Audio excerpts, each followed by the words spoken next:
ప్రకృతి వనరుల్ని నాశనం చేస్తే మనిషి మనుగడ కష్టం అవుతుందన్నారు శ్రీ శ్రీ శ్రీ త్రిదండి రామానుజ చిన్నజీయ స్వామి.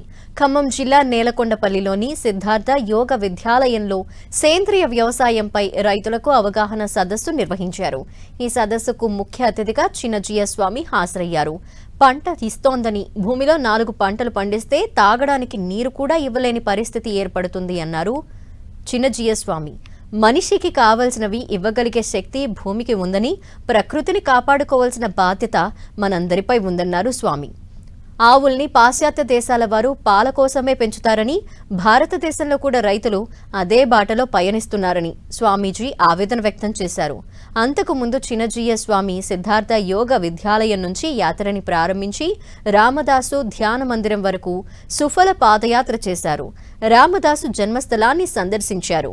ఈ నెల 23, 24, 25న జరిగే భక్త రామదాసు జయంతి ఉత్సవాల పోస్టర్ని చిన్నజీయ స్వామి ఆవిష్కరించారు.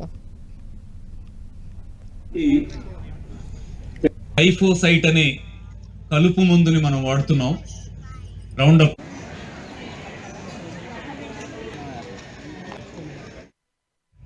ప్రకృతికి ప్రతిరూపమైనటువంటి పశువుని, ఆవుని ఇంతకంటే ఇంకా మనం అవమానించవద్దు. ఇప్పటికి చేసింది చాలు. ఇకనైనా వీటిని బాగు చేసుకునే ప్రయత్నం చేద్దాము. ఇకనైనా వాటిని మనకి ఉపయోగపడగలిగేట్టుగా చేసుకుందామే తప్ప వాటిని నాశనం చేసి మనం కూడా నాశనం కావద్దు. మన తరాలు నాశనం కావద్దు. ఎప్పుడు ఆరంభమైందో మీ తరం మీకు తెలియదు. తెలిసిన మీ గారికైనా మీ వంశం ఎప్పుడు ఆరంభమైందో, ఎన్ని తరాలకి పూర్వం తెలియదు. మీ దాకా వచ్చింది. మీ తర్వాత ఇంకో కొన్ని వందల తరాలు ముందుకు వెళ్ళాలి తప్ప మీతోటే అది అంతం కావద్దు. ఒప్పుకుంటారా? ఒప్పుకోరా?